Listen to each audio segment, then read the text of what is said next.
Hello मेरे प्यारे बच्चों, आशा करता हूं आप लोग सब बढ़िया होंगे। तो इस वीडियो में हम लोग आईसीसी फिजिक्स क्लास 10 कंसाइंस फिजिक्स से refraction of light at plane surfaces continue करने वाले हैं। बड़ा ही इंटरेस्टिंग टॉपिक हम आज डिस्कस करेंगे, जो कि है factors affecting angle of deviation. Angle of deviation जिसे मैं डेल्टा से मार्क कर रहा हूं। ठीक है, प्रीवियस वीडियो में थोड़ा सा रिकैप करो, हम लोगों ने क्या पढ़ा था, जिसका लिंक आप डिस्क्रिप्शन बॉक्स में देख सकते हो या प्लेलिस्ट में देख सकते हो कि भैया अगर ये आपका प्रिंसिपल सेक्शन है एक प्रिज्म का A B C, principal section आपका ट्राइंगुलर फेस होता है जिसे हम दिखाते हैं डायग्राम बनाते वक्त।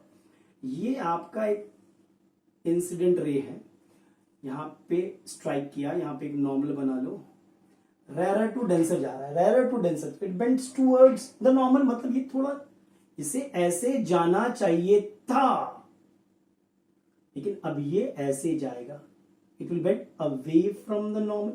और ये इसका डेविएशन है डेल्टा 1, ये एंगल ऑफ इंसिडेंस, ये एंगल ऑफ रिफ्रैक्शन। अब इस फेस में देखो, डेंसर टू रेयर, यहां पे एक नॉर्मल बना लेते हैं। ठीक है, डेंसर टू रेयर मतलब क्या होगा, फिर अवे फ्रॉम द नॉर्मल जाएगा, अवे फ्रॉम द नॉर्मल मतलब ये और नीचे जाएगा, जा रहा था नीचे जाएगा और नीचे जाएगा। ठीक है, यहां पे मान लो एंगल ऑफ इंसिडेंस है R2, यहां पे एंगल ऑफ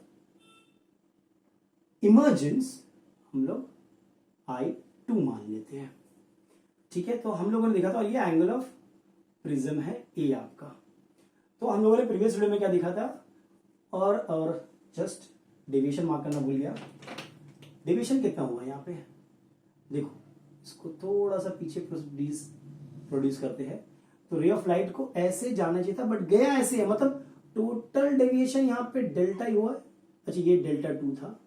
ठीक है, टोटल डेविएशन क्या हुआ है, यहाँ पे डेल्टा 1 डेविएशन था, यहाँ पे डेल्टा 2, टोटल डेविएशन ये हुआ है। और हमारे पास एक रिलेशन था कि भैया I1 plus I2 is equal to delta, which is angle of deviation, plus A, which is angle of the prism। ये हम पढ़ चुके हैं भाई। अब हमें जो पढ़ना है कि ये एंगल ऑफ डेविएशन जो क्या क्या फैक्टर्स पे डिपेंड करता है। तो देखिए ध्यान से, ये डिपेंड करता है एंगल ऑफ इंसिडेंस के, ये डिपेंड करता है material of the prism, material मतलब म्यू, रिफ्रैक्टिव इंडेक्स, ये डिपेंड करता है एंगल ऑफ द प्रिज्म पे।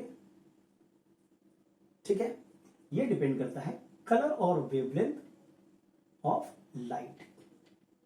4 फैक्टर पे डिपेंड करता है, एक एक करके हम लोग पढ़ेंगे। अब पहला हमारा फैक्टर है, बड़ा ही इंपॉर्टेंट फैक्टर है, वो है एंगल ऑफ इंसिडेंस।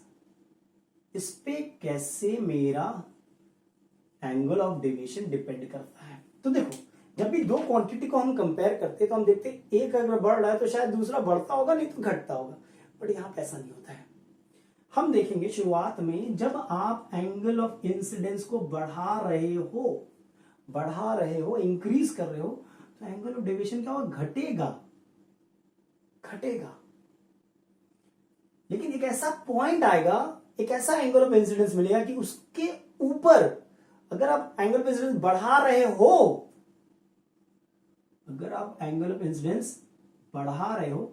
तो एंगल ऑफ डेविएशन भी बढ़ने लगेगा। मतलब दोनों चीज देखने मिलता है, बड़ा ही विचित्र प्राणी है।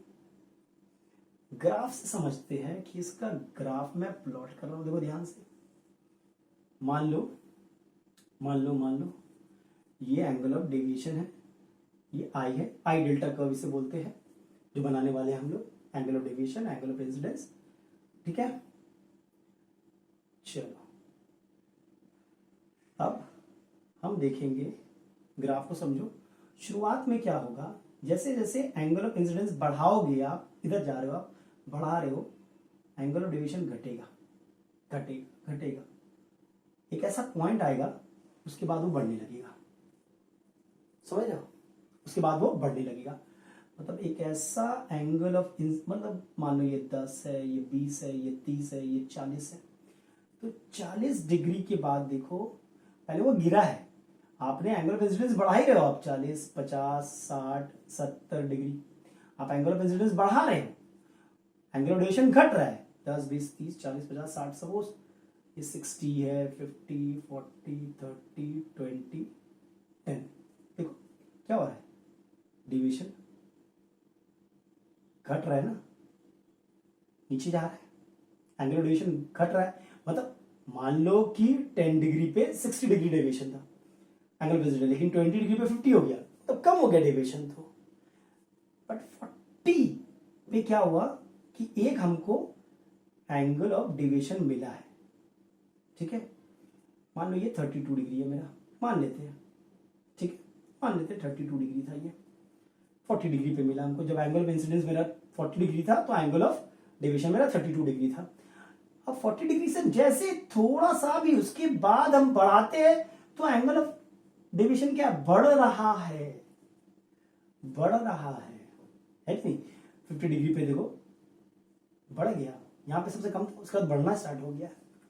मतलब क्या है कि किसी भी प्रिज्म के लिए, किसी भी कलर ऑफ लाइट के लिए जो डिविएशन है वो गिरेगा गिरेगा गिरेगा, एंगल ऑफ इंसिडेंस जैसा बढ़ाओगे एक मिनिमम पॉइंट पे पहुंचेगा, एक मिनिमम पॉइंट पे पहुंचेगा एंगल ऑफ डेविएशन, उसके बाद उठने लगेगा।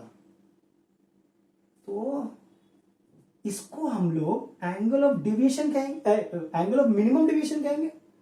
This is your angle of minimum deviation, ये पॉइंट, क्योंकि यहां पे तो देखो ना सबसे लोएस्ट पॉइंट तो ये है ना इस ग्राफ का, सबसे कम तो एंगल ऑफ डेविएशन का वैल्यू यहीं पर मिलेगा, जो एक यूनिक, एक ही एंगल ऑफ इंसिडेंस के लिए मिल रहा है। मतलब जो डीमिम है वो यूनिक होता है बॉस। बोलोगे क्यों सर? अरे भैया ध्यान से देखो, ये 40 डिग्री डेविएशन जो था वो मुझे 2 एंगल ऑफ इंसिडेंस के लिए मिल रहा है, ये 40 डिग्री जो था डेविएशन वो मुझे दो एंगल ऑफ इंसिडेंस के लिए मिल रहा है, ध्यान से देखिएगा। लेकिन ये डी मिनिमम है वो मुझे एक ही एंगल ऑफ इंसिडेंस के लिए मिल रहा है, ठीक है। बड़ा इंपॉर्टेंट चीज अब करने वाले यहां पे, ध्यान से देखिएगा आप। अब ये है एक प्रिज्म, एक बंदा यहां से देखता है, ठीक है, और ये मान लो ये I1 था मेरा, और ये D जो है वो डेल्टा मिनिमम है मान लो, ठीक है। तो वो बोला उसने एंगल ऑफ इंसिडेंस चेंज किया, बार बार चेंज कर रहा, तो देखा एक एंगल ऑफ इंसिडेंस I1 था जिसके लिए उसने डी मिम निकाला है, मान लेते हैं, ठीक है। अब ये बंदा इधर चला गया, ये बंदा इधर आ गया, ठीक है। डी मिम यूनिक होता है, याद रखना, डी मिम यूनिक होता है, एक ही एंगल ऑफ इंसिडेंस पे मिलता है डी मिम, 2 पे नहीं मिलता है, ठीक है। ये 40 डिग्री 2 पे मिल गया मेरा, ये 40 डिग्री जो एंगल ऑफ डेविएशन है ये मेरा मिनिमम डेविएशन नहीं होगा, ये जो है ये 32 डिग्री एक ही एंगल ऑफ इंसिडेंस में मिला है, तो ये मेरा डी मिम होगा, है कि नहीं है। तो ये I1 में देखा इसको डी मिम मिल रहा है, सपोज उसने टेबल बना लिया, आई का वैल्यू बढ़ाया, एक पर्टिकुलर आई के लिए एक मिनिमम डेविएशन उसको मिल रहा था, वो बंदा इधर आ गया है। Principle of reversibility of light क्या कहता है कि अगर लाइट ले इधर से जा रहा है, इधर से जा रहा है, तो अगर 180 डिग्री उसको उल्टा कर देंगे तो उधर ही से वापस आएगा ना, है कि नहीं। हमने मीडियम नहीं चेंज किया, हमने प्रिज्म नहीं चेंज किया, कुछ नहीं चेंज किया हमने। अगर बंदा इधर आ गया उसके लिए भी तो वो वाला पोजीशन जो था, क्योंकि ये पाथ तो सेम रहेगा, उसको भी तो डी मिम मिलेगा, लेकिन उसका एंगल ऑफ इंसिडेंस क्या होगा, I2 होगा ना, जो कि यहां पे जब थे हम तो ये एंगल ऑफ इमर्जेंस था। मतलब I2 और I1 सेम है, समझ लो। डीमिम के केस में जब डीमिम होगा, जब डीमिम होगा तो याद रखिएगा I1 और I2 सेम हो जाता है, बिकॉज एक यूनिक डीमिम जो है, जो डेल्टा मिनिमम है, जो एंगल ऑफ मिनिमम डेविएशन है वो यूनिक है, समझ रहे हो बात को। वो 2 दो एंगल ऑफ इंसिडेंस के लिए नहीं मिलेगा, वो एक ही यूनिक के लिए मिलेगा। तो यहां से देखो यहां से देखो तो वो डीमिम तो दोनों के लिए सेम ही रहेगा ना भाई, मैंने कुछ थोड़ी बदला है, प्रिंसिपल ऑफ रिवर्सिबिलिटी हमें कहता है ये। यानी कि I1 इक्वल्स टू I2 में हमें डीमिम मिलता है। और भैया प्रिंसिपल ऑफ रिवर्सिबिलिटी I1 के लिए R1 मिला है, क्योंकि I1 और I2 इक्वल है, ठीक है। यानी कि I2 के लिए R2 मिलेगा आपको, यानी कि आप बोल सकते हो R1 और R2 भी इक्वल है। डीमिम में क्या होता है भैया कि I1 और I2 सेम हो जाता है और R1 और R2 सेम हो जाता है, वही हम कहना चाहते हैं। अब मान लो भैया कि I1 और I2 को मैंने सेम करके I लिख दिया, ठीक है, I1 और I2 को सेम करके I लिख दिया, तो ये वाला जो मेरा एक्सप्रेशन है वो हो जाएगा 2I equals to delta plus A, यानी delta equals to 2I minus A. डीमिम यहाँ पे तो डीमिम होगा ना, डीमिम, क्योंकि हम मिनिमम डेविएशन की बात कर रहे हैं, तो भैया डीमिम क्या होगा, एंगल ऑफ मिनिमम डेविएशन क्या होगा 2I माइनस ए। क्लियर है, वेरी इजी।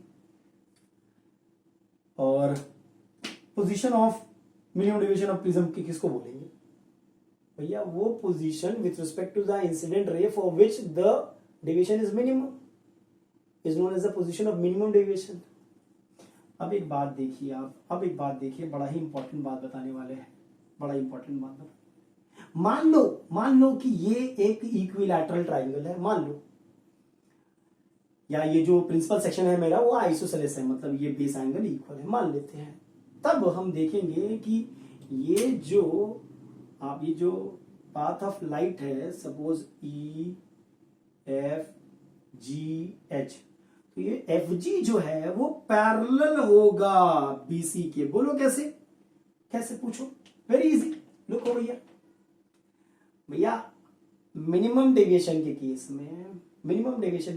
में ये R1 और R2 सेम है, और क्योंकि मैंने ये इक्विलैटरल ट्राइंगल ले लिया है, मैं इक्विलैटरल ट्राइंगल की बात कर रहा हूं, मतलब इक्विलैटरल प्रिज्म की बात कर रहा हूं, या फिर जिसका प्रिंसिपल सेक्शन जो है वो मेरा आइसोसेलेस ट्राइंगल है उसकी बात कर रहा हूं।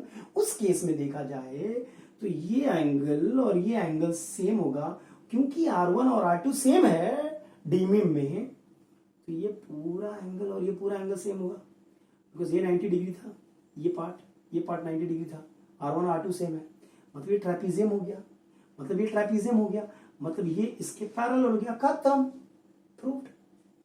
मतलब कि भैया अगर इक्विलैटरल प्रिज्म ले लोगे या प्रिंसिपल सेक्शन आपका आइसोसेलेस हो, तो मिनिमम डेविएशन में क्या होगा, ये जो path of light inside the prism will be parallel to the base. और याद रखिएगा डीमिम जो होता है वो यूनिक होता है, ठीक है, तो समझ गए। इसे हम I डेल्टा कर्व कहते हैं, बड़ा ही इंटरेस्टिंग है, आई होप कि समझ में आ गया होगा, ठीक है। अगर बुक में आप लोग देखोगे तो उन्होंने 3 डायग्राम दिया है, बुक है मेरे पास, देखिए ध्यान से, 3 डायग्राम दिया है कि deviation by equilateral prism at different angle of incidence.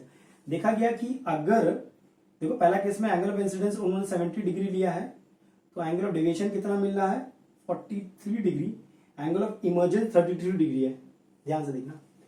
और जब एंगल ऑफ इंसिडेंस 48 डिग्री है, घटाया है हमने, एंगल ऑफ इंसिडेंस को घटाया है।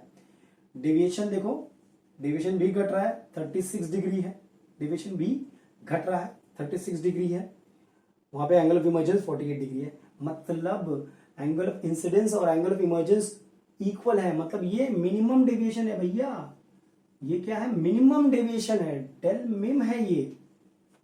और तीसरा में क्या दिखाया, देखो I को 30 डिग्री लिया है, कम ही किया है, लेकिन डेल्टा जो है देखो बढ़ गया, 47 हो गया है, देखो ये यहां पे बढ़ गया है, ये आपका एंगल ऑफ इंसिडेंस इस एंगल के लिए डी में मिल रहा है।